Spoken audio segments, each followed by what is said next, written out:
preach, you know that I've been in the book of 2 Corinthians. So if you'd like to, you can turn there. And we're going to be in 2 Corinthians chapter 3. And my anchor verse for these past few sermons that I've been preaching has been 2 Corinthians 4, verses 16 through 18, where it says, "So we do not lose heart. Though our outer self is wasting away, our inner self is being renewed day by day.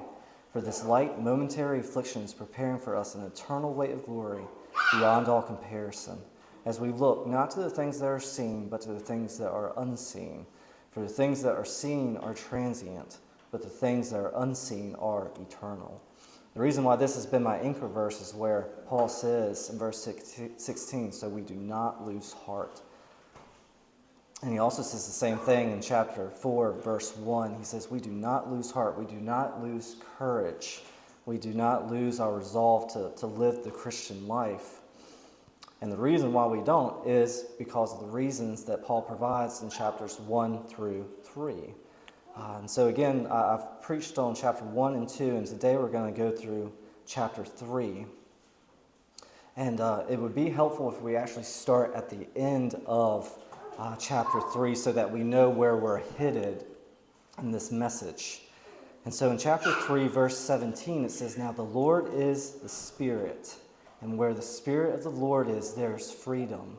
And we all with unveiled face, beholding the glory of the Lord, are being transformed into the same image from one degree of glory to another.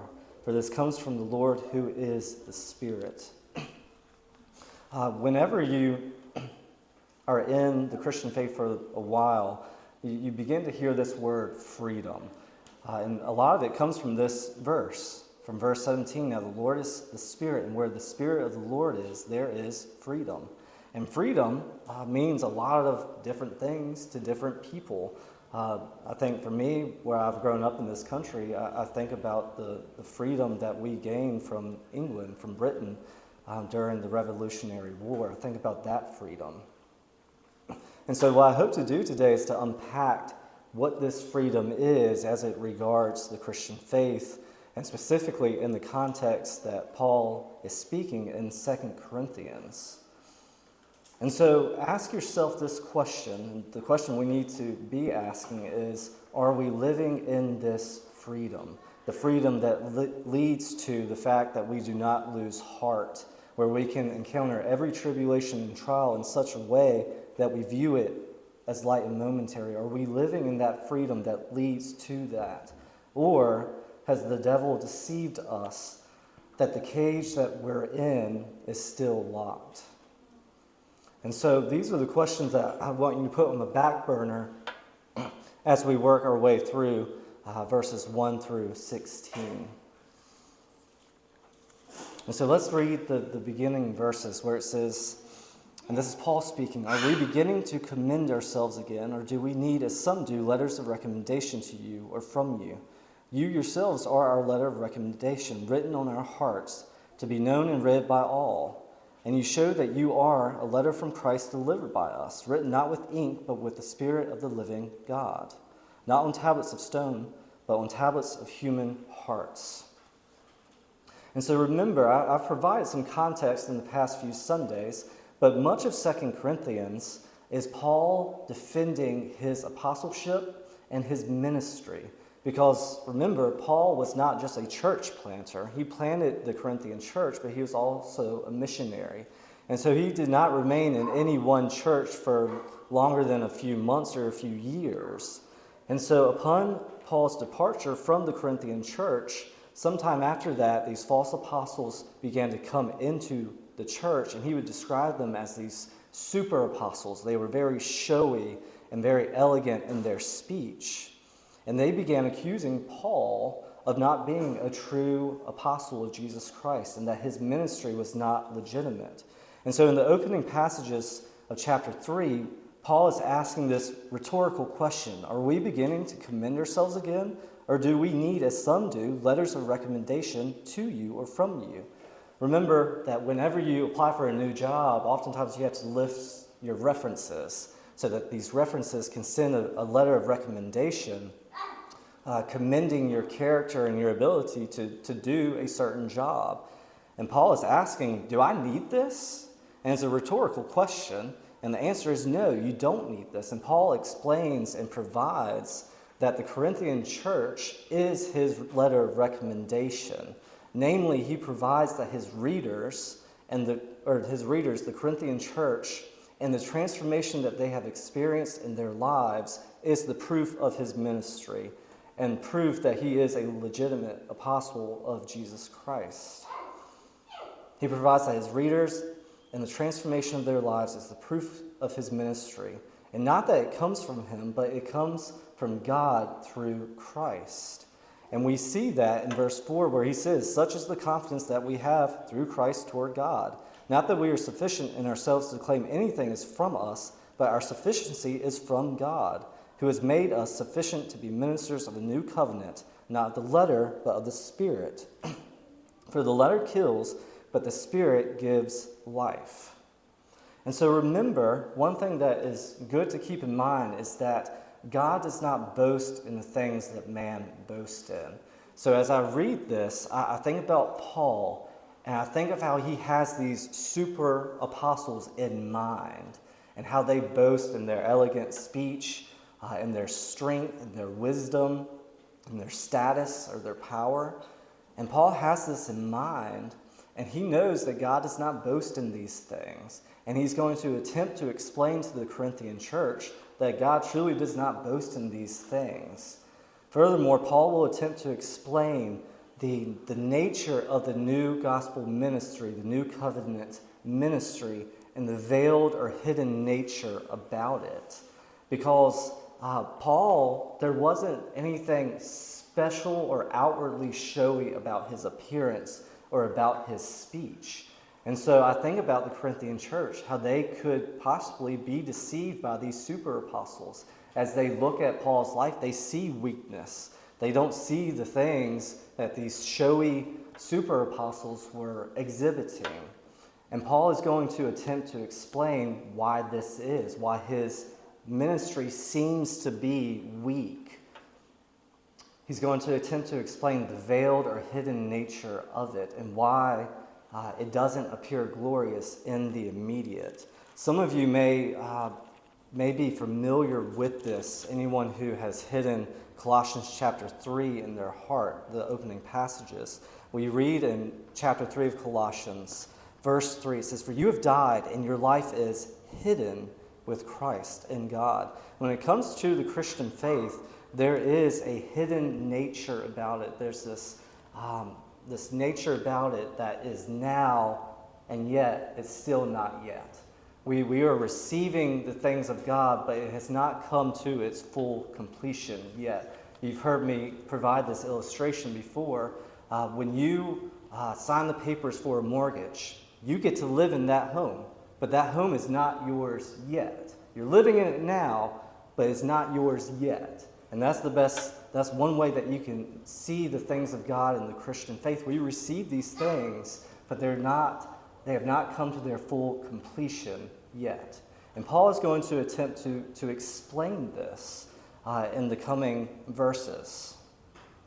And so at the end of verse 6, Paul is going to make this transition where he was just speaking about letters of recommendation, and then he goes into this discussion about the letter of the covenant. He says, "Who has made us sufficient to be ministers of a new covenant, not of the letter, but of the Spirit. For the letter kills, but the Spirit gives life."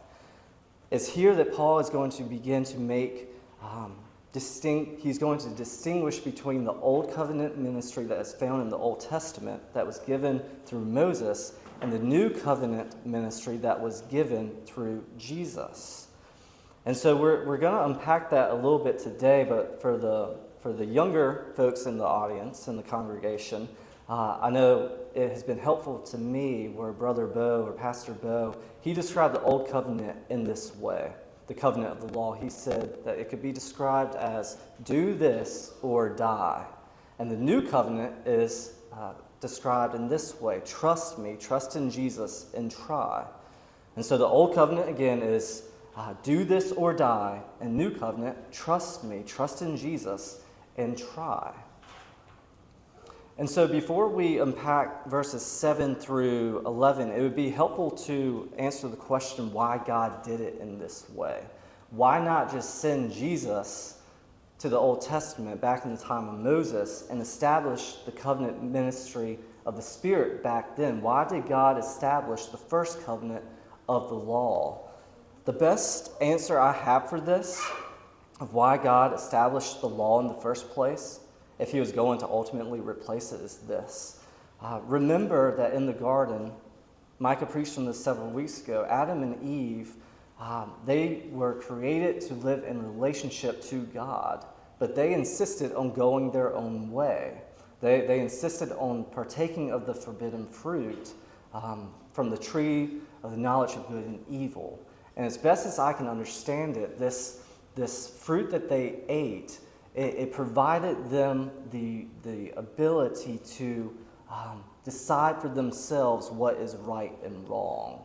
They're no longer looking to God to establish what is right and wrong. They get to decide what is right and wrong. And that's why it was so evil and so sinful. They insisted on going their own way. And we see this in our young children, where they want to do things by themselves. How many times have you attempted to explain something to your children or show them something, and before you've showed them, they want to seize whatever that thing is and do it for themselves? I think about Alaska, when the times that I've tried to help her prep meals, and we'll cut potatoes. I'm trying to show her how to use this sharp knife safely, and she just wants to take the knife and do it for herself. She wants to do it by herself. We as humans like to do things on our own.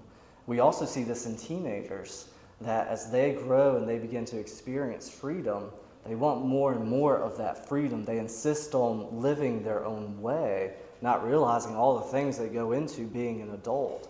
That when you move out, you have to pay for a place to live, either through a mortgage or through rent. And not only that, you have to pay taxes on it. You have to pay insurance. You have to buy your own food. There's a whole lot that goes into being an adult. And as teenagers seek this freedom, they begin to realize this more and more. And so, furthermore, God met humanity and made provision for him to do it all by himself. In the opening passages of the Bible, Genesis chapter 1 through 11, God is slowly getting us to the place where he makes a covenant with Abraham.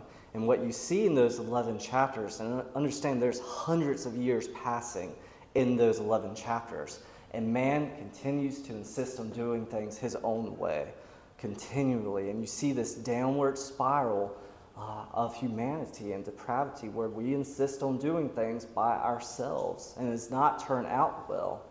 But I believe that God made this provision for us to do things all by ourselves, to prove to all of mankind that we can never attain God's righteous standard apart from him. Understand that the position of man is really an office. Remember that God created us in his image. And with any office comes certain expectations and responsibilities. We as humans, when God created us, he expected certain things of us. When he put Adam and Eve in the garden, he expected them to tend to the garden, to cultivate it and to grow it. He expected them to be fruitful and to multiply and to live in relationship with him, with God, and with other people in peace and joy and unity and a certain mindfulness and compassion for fellow brothers and sisters. God has these expectations of us as we partake in the office of mankind. And we see this in the office of president. We approve or disapprove of our president, current or past, based upon if he is meeting the expectations that we think he should meet. We approve or disapprove of our president based upon our judgment if he is meeting our expectations. And so ask yourself, if we who are so quick to judge our current or past president, how much more does God have the right to judge us, who has given us certain expectations and responsibilities? If God were to judge us in the same way that we judge president and fellow men, how would that come out for us? What would the end result be? Would it be a good result or a bad one? And I think it would be a bad one. I think you see in humanity our inclination to just do evil, to fall utterly short of what God requires of us. And so it's for this reason that I believe that God did not immediately establish the covenant of the Spirit, why God did not send Jesus immediately. God deals with humanity in such a way that he leaves room for free will. So God deals with us as we deal with him. He deals with things as they are actually happening. I think a lot of people think that God can do anything, and he does, and he can do anything. But God is a God of order. He is a God of principle. And you have seen him in the Old Testament. You see him wipe out humanity at times, but as a whole, God does not work in that way. God allows history to unfold and leaves room for us to make certain decisions.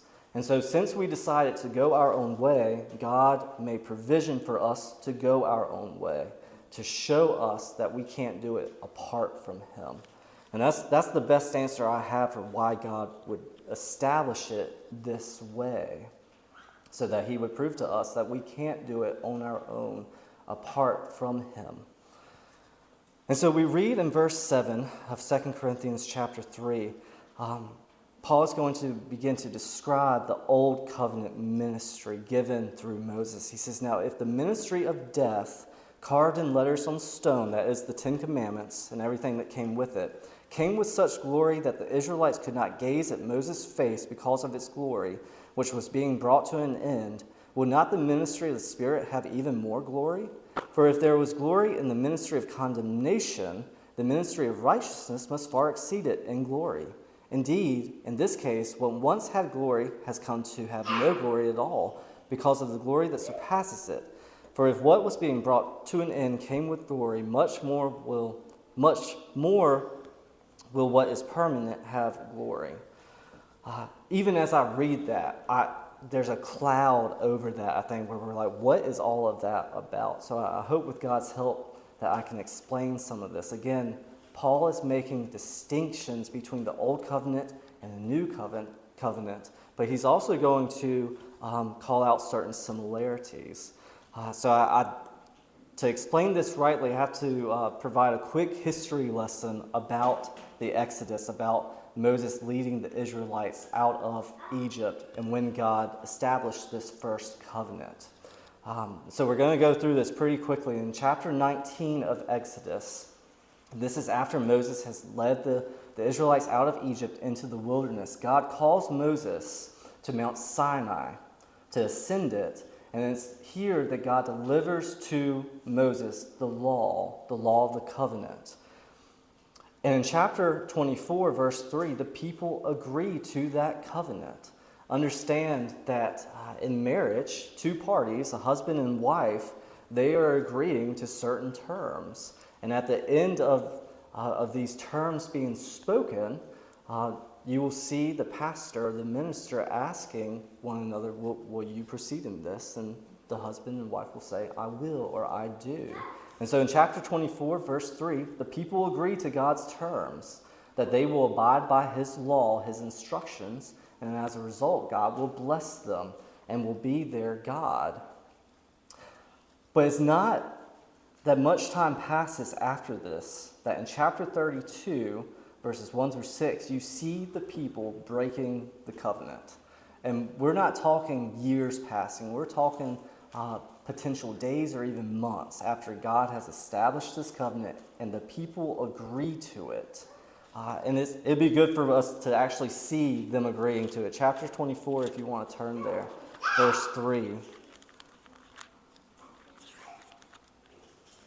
Moses came and told the people all the words of the Lord and all the rules. And all the people answered with one voice and said, all the words that the Lord has spoken, we will do. They agree to the terms. And not a few chapters later, they break the terms. We see Moses ascending the mountain again, and in his absence, the people grow impatient, and they think that Moses has abandoned them. And so the people come together and they cry for Aaron to make a new idol, a new god for them to follow. And all the people come together and they deliver to Aaron their gold, their rings, their necklaces, and he burns them, he melts them, and constructs an idol. The people break the covenant. And it's crazy that they do this so quickly. And it's helpful for us to understand the full impact of this. Real quick, a history on covenants. In the time that the Old Testament was written, when two parties agreed to enter a covenant, what they would do is they would take an animal. And I believe this is how it went as far as I understand. They would sacrifice an animal, cut it in half, and the two parties would walk in between the animal, the two halves of the animal. And the reason why they did this was that as both men walked through either sides of the animal, they both understood that if they broke that covenant, the other party, the offended party, could do to them what they did to the animal, that they could slaughter the person who breaks the covenant. And so we've really gotten away from that as far as marriage is concerned when we entered that covenant. We don't have that view in mind, but that's the type of bond that we're entering into. There's a weightiness to that. And I think we need to remember that. Nonetheless, in chapter 32, the people break the covenant. Moses intercedes for the people where God has the right to completely annihilate them. Moses intercedes and God agrees to renew the covenant with them again. And that brings us to chapter 34, verse 29, where this curious thing happens when Moses delivers them this renewed covenant. And so real quick before we read it, remember what we read in 2 Corinthians where it said, where the old ministry came with such glory that the Israelites could not gaze at Moses' face because of its glory. In verse 29, we read this eerie, spooky thing happening when Moses comes down from the mountain. So when you think about Moses, what image do you think of him? I know I immediately think of the movie The Ten Commandments. And I think about a man with a long beard, a staff. That's the picture that I have of Moses. And I think most of you probably have that image in mind. But let's read verse 29 through 35 and see how Moses actually presented himself when God entrusted him the new covenant and he mediated it. In verse 29 it says, when Moses came down from Mount Sinai with the 2 tablets of the testimony in his hand, as he came down from the mountain, Moses did not know that the skin of his face shone because he had been talking with God. Aaron and all the people of Israel saw Moses, and behold, the skin of his face shone, and they were afraid to come near him. But Moses called to them, and Aaron and all the leaders of the congregation returned to him, and Moses talked with them. Afterward, all the people came near, and he commanded them all the Lord had spoken with him in Mount Sinai. And when Moses had finished speaking with them, he put a veil over his face. Whenever Moses went in before the Lord to speak with him, he would remove the veil until he came out. And when he came out and told the people of Israel what he was commanded, the people of Israel would see the face of Moses, that the skin of Moses' face was shining. And Moses would put the veil over his face again until he went in to speak with him. And so how many of you picture Moses with a veil over his face? Immediately I think about brides who had a veil. I know that Caitlin had a veil over her face during her wedding. I also think about women who mourn, both in this day and in olden days, that they would put these black veils over their face. And it's just a spooky, eerie picture. And yet this is what we read Moses doing, that his face shone because he was interacting with God and God's glory was imparted to him. But you see that the people were fearful of this. They were fearful of Moses' shining face. And I think it would be good for us to ask why. Why were they fearful? Why did Moses have to put this veil over his face? Remember, this was the second time Moses had to impart the old covenant to the people of Israel because they had failed. They had broken the covenant and they deserved death. They deserved to die. As humans and as the people of God, they did not meet God's expectation. They did not fulfill their responsibility as the people of God because they constructed new idols.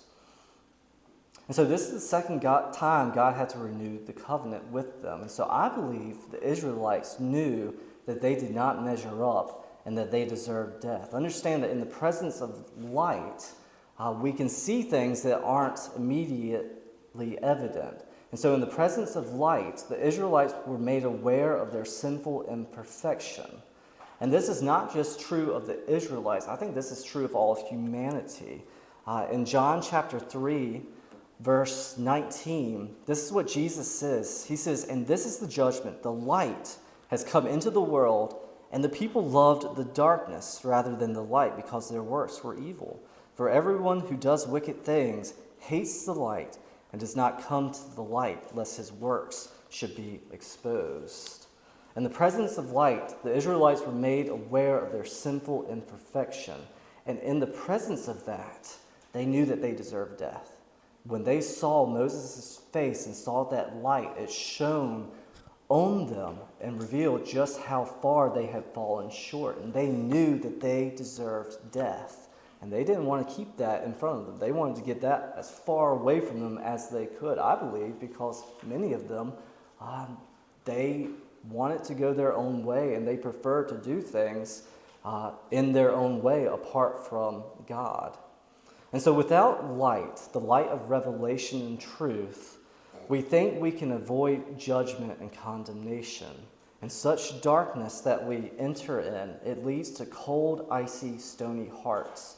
The people of Israel, they are described as having hard-hearted hearts, stony hearts. And this is what happens when we turn away from God and conceal the light of His truth. We read a similar thing in the book of Romans, chapter 1, verses 18 through 20 or so. It says, "For the wrath of God is revealed from heaven against all ungodliness and unrighteousness of men, who by their unrighteousness suppress the truth. For what can be known about God is plain to them, because God has shown it to them.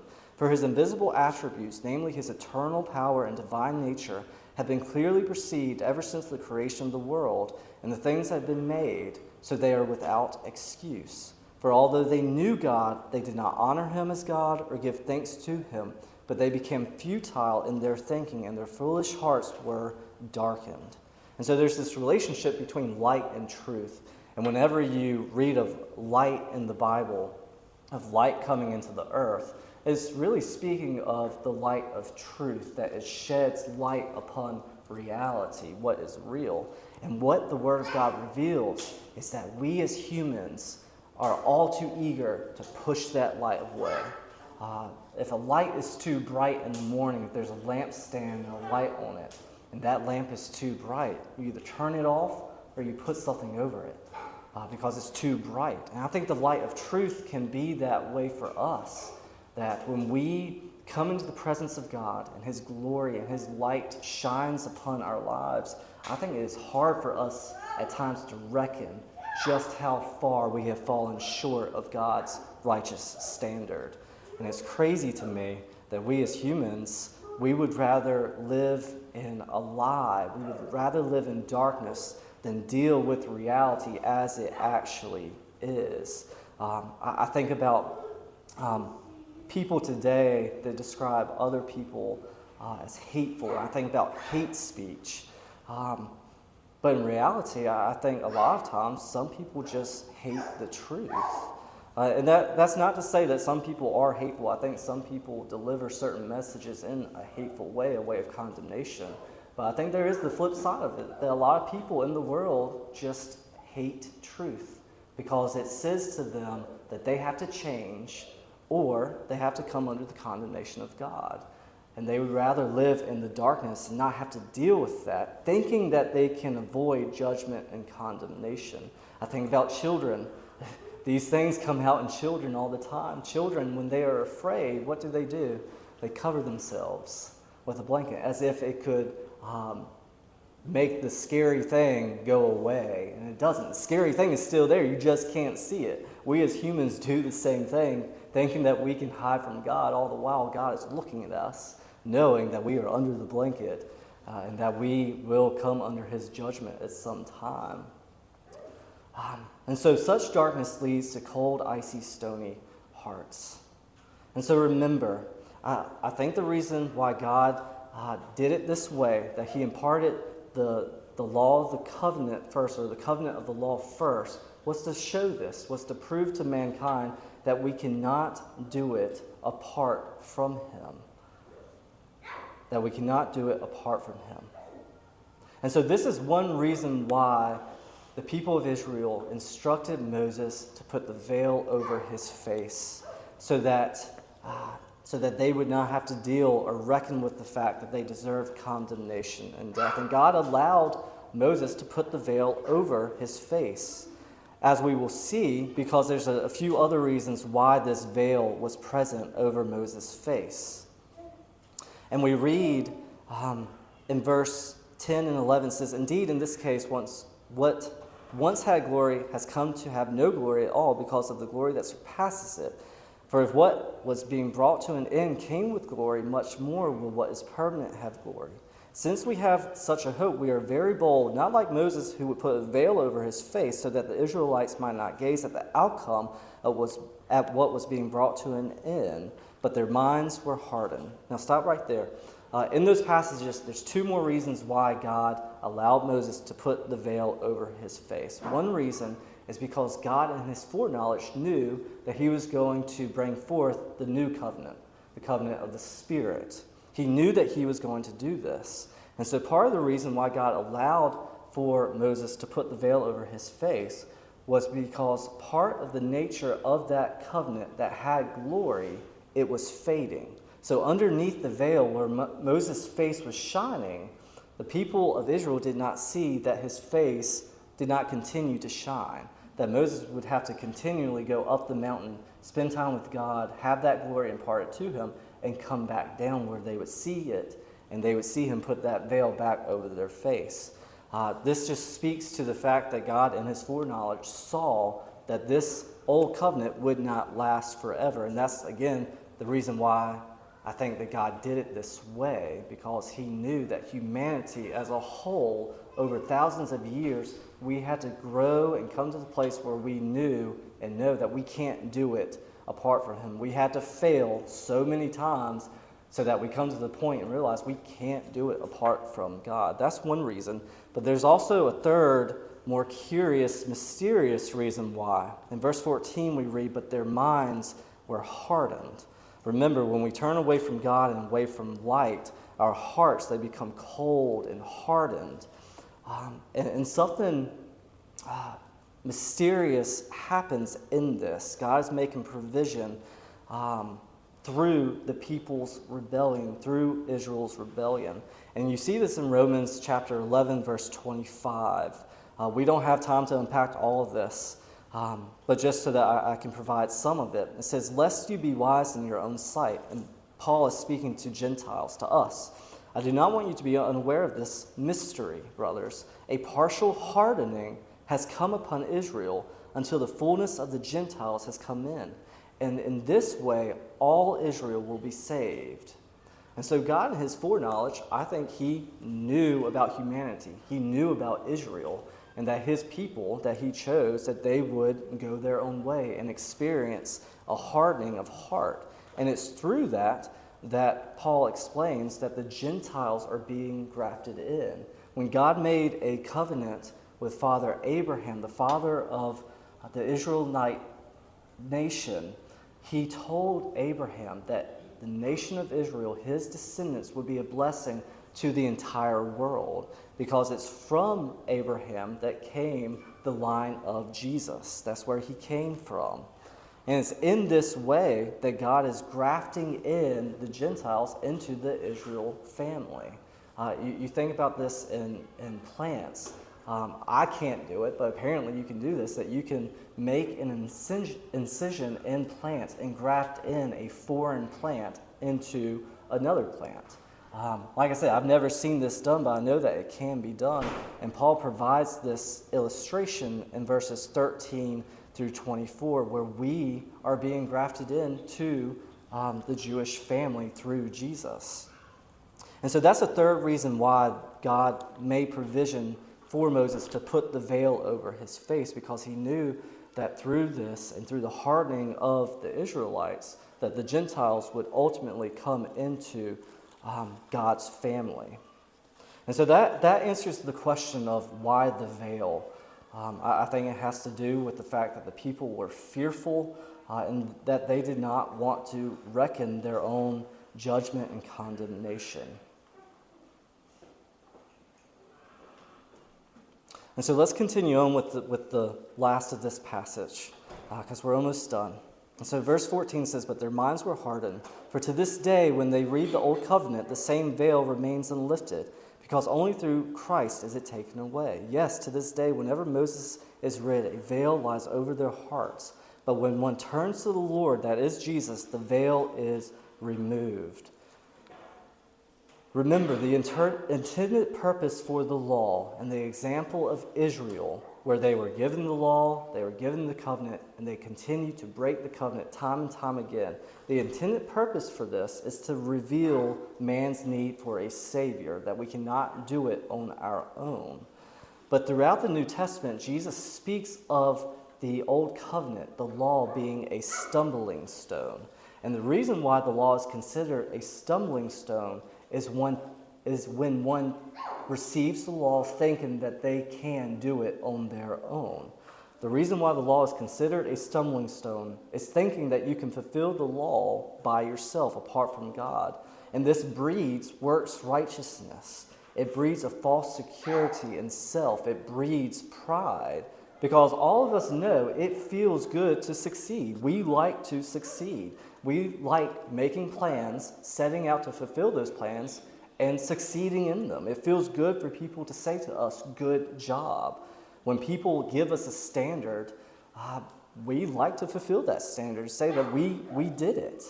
And this is why the law is a stumbling stone, because we can't do it apart from God. And this is why some refuse to turn to Jesus, because Jesus' glory is cloaked with weakness, and it's cloaked with a cross. And remember, this goes back to the very beginning of chapter 3 of 2 Corinthians, where Paul is saying that we don't need a letter of recommendation to you. But it's for all these reasons that the Corinthians were second-guessing Paul. The nature of his ministry, the ministry of the gospel, is that it's cloaked in weakness, is veiled in weakness.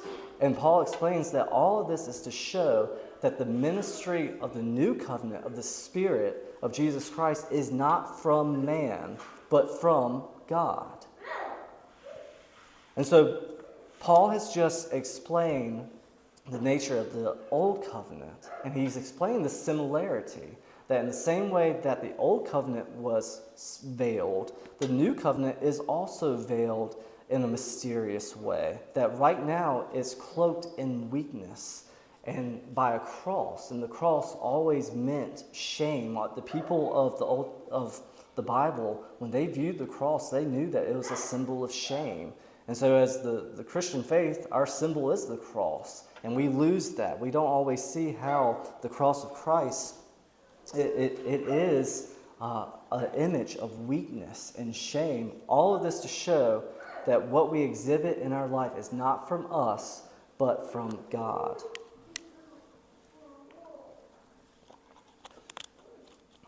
And so let's finish it out. Verse 16 says, "But when one turns to the Lord, the veil is removed. Now the Lord is the Spirit, and where the Spirit of the Lord is, there is freedom." And this is the question that I asked all of you at the beginning of this sermon. Namely, are you living in this freedom and what this freedom is? And hopefully you understand now why we had to deal with the old covenant, because we understand what this freedom is in light of the old covenant. And so the freedom that is in the Spirit, in the new covenant ministry, in the gospel, is characterized by freedom from the tyranny of the law and the fear of death and impossible earning. The freedom of the Spirit is freedom from the tyranny of the law, the fear of death, and impossible earning. And so all of us need to ask the question, have we received this freedom? Have we received this freedom? It is the Spirit of God working within all of us that is the driving force to do His will. And it's through Christ that we are free to become as we are. It's through this Spirit that we can do these things. Because understand, the spirit of the law leads to desperation and selfishness because one's well-being is in mind. And so hopefully I can explain this a little bit more. Imagine God taking you and suspending you 1,000 feet in the air, and you're on a tightrope. And when you're on that tightrope, are you so much concerned with your fellow neighbor and love for God? Or are you thinking, I don't want to die? If I don't balance myself ever so rightly, I'm going to fall to my death. And that's the spirit of the law, because God is saying, do this thing, or you die.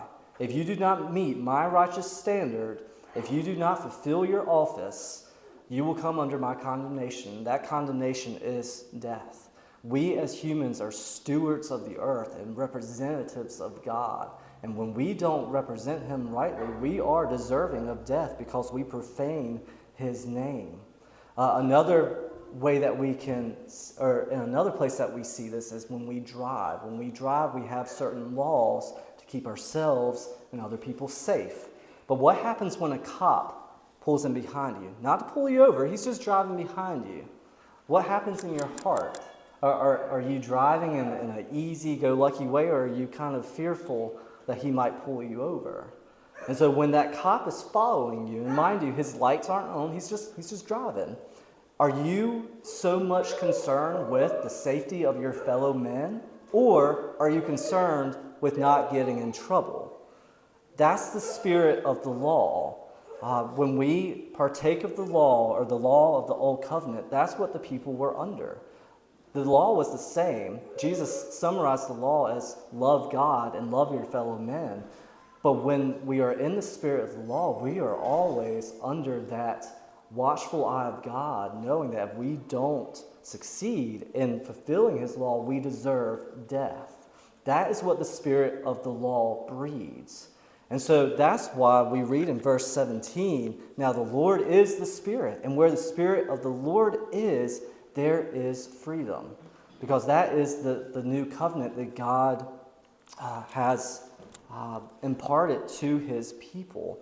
And one place that we see this being foretold is in Ezekiel chapter 36, where it says in verse 25, I will sprinkle clean water on you, and you shall be clean from all your uncleanness, and from all your idols I will cleanse you. And I will give you a new heart, and a new spirit I will put within you. And I will remove the heart of stone from your flesh, and give you a heart of flesh. And I will put my spirit within you, and cause you to walk in my statutes, and be careful to obey my rules. You shall dwell in the land that I gave to your fathers, and you shall be my people, and I will be your God, and I will deliver you from all your uncleanness. Note, if you go through this passage, just how many times God says, I will do this. I will sprinkle clean water on you. I will give you a new heart. I will put a new spirit within you. I will remove the heart of stone from your flesh and give you a new spirit. And that's the reason why I said earlier, it is the Spirit, God working within all of us. As we receive Jesus and give our lives to Him, God imparts His Spirit to us, and it's His Spirit within us that is the driving force to do His will. It is through Christ that we are free to become who we are in Him. Now, there's a flip side to this freedom, because I think many of us need to see and hear that it is God working in us, and that that's not what we do, but what He does. But there's a flip side to freedom, because in a lot of circles within the church, when people hear that that God is Spirit, and where the Spirit of the Lord is, there's freedom, some people will take that to mean that they can just do whatever they want to do. And so to speak into that just a little bit, I have a passage from this book called Justification by Grace Through Faith that will speak into that a little bit. It says, for the justified, and we are the justified in Christ. For the justified, life is not about us, but about others. It is loving God and loving neighbor all over. That's not the right spot. Here we are. As strange as it may sound, I have a lot of places highlighted in this book. As strange as it may sound, the life of the justified, a life in which God and neighbor take center stage and self-centeredness is killed, is a life of freedom. We have such small and often secular ideas of freedom that envision it as what we want, how we want it, and when we want it. Our petty notions of freedom are typically based on what we are allowed to partake in, enjoy, and consume, and we can miss the true freedom that we have as believers justified in Christ. Here is how radical our freedom really is. We are so free that we can voluntarily put aside our own personal freedoms and desires for the sake of others. It may sound like a contradiction to some people, but Christian freedom is freedom to live for something beside our own interests, appetites, and ambitions. In fact, when we discover this truth, we will find that the real and satisfying fulfillment of our desires is in God and neighbor rather than in ourselves. This is the end result of justification. We are made right with God so that we can become the true children of the true Adam and, like him, give ourselves to God and those around us. It is a radically other-centered life, and it is exactly how true human life is envisioned in the Bible. This is the vision that God always had for humanity, and we fell short of that. We fell short of God's righteous standard. And God knew that we would fall short, which is why he did it the way that he did, and he has made provision through his son Jesus. Again, in Ezekiel, before we read what we read, read real quick with me this description of Israel's righteous works. In verse 16, we says, the word of the Lord came to me, Son of man, when the house of Israel lived in their own land, they defiled it by their ways and their deeds. Their ways before me were like the uncleanness of a woman in her menstrual impurity. So I poured out my wrath upon them for the blood that they had shed in the land, and for the idols which they had defiled in it. I scattered them among the nations, and they were dispersed through the countries. In accordance with their ways and their deeds, I judged them. But when they came to the nations, whenever they came, they profaned my holy name. And the people said of them, These are the people of the Lord, and yet they had to go out of his land. But I had concern for my holy name, which the house of Israel had profaned among the nations to which they came. And it's then that God says, Therefore say to the house of Israel, Thus says the Lord God, It is not for your sake, O house of Israel, that I am about to act, but for the sake of my holy name, which you have profaned among the nations to which you came. And I will vindicate the holiness of my great name, which has been profaned among the nations, and which you have profaned among them. And the nations will know that I am the Lord, declares the Lord God. When through you I vindicate my holiness before their eyes, I will take you from the nations and gather you from all the countries and bring you into your own land. And he begins to say all the things that he will do, imparting a new heart to the people and a new spirit.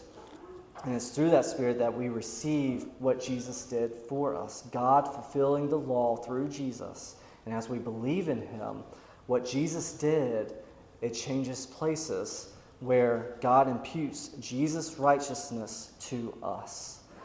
And so lastly, in verse 18 it says, And we all with unveiled face, beholding the glory of the Lord, are being transformed into the same image from one degree of glory to another. For this comes from the Lord, who is the Spirit. I believe this speaks into the fact that it's not by our works that we become right with God, but it's through coming through him in a spirit of unveiledness, where we come to God as we are with all of our sinful imperfections, and we behold the glory of the Lord. In the same way that Moses had a relationship with God and would speak to him, it's described as speaking to him face to face. The way to this spirit freedom is through having a relationship with Jesus and beholding his glory. We do this by hearing and reading Jesus' words and believing it and receiving it and living in relationship with him. It's characterized by this saying, trust me and try. Again, that is through the Spirit that God works in us, and we are free to become who we are in him. And so the last thing that I have here is this, that we remove the veil or the mask of human achievement, of boasting and glory, and it is with the glory of Christ as we take these things off and pick up the cross of Christ and follow him. To the world, this will look like weakness, but it will be revealed to be our glory at the last day. And this is what you see Paul doing in the book of 2 Corinthians. He has so much achievement. He had a large resume, and he gave all of that up. He considered it as rubbish. And in its place, he received Jesus and the weakness of Jesus and the cross of Jesus, knowing that it's through that God would use the weak and shameful things of the world, the foolish things of the world, to shame the strong and the wise. And this is what I invite all of you to do today, to enter into this relationship with Jesus, to take off human achievement and works righteousness. Because I believe many of us in the Christian faith, we come to the faith in a spirit of trust. And then we begin to pick up works righteousness, where we ask ourselves, am I doing enough for God? Am I doing everything right? Understand that in the Spirit and under the new covenant, everything that we do, we build upon the foundation of Christ. It's from Christ alone that we are found righteous. And that is the driving force for us to become like Christ. And at the end of the day, whether we succeed or fail in what we think we should have done today, we can still rest in the freedom of what Jesus has provided for us, namely freedom from the tyranny of the law and the fear of death and impossible earning. So with that, let us pray. Father, I thank you for this message. I pray that I did it justice and that you would just take what was said and use it for your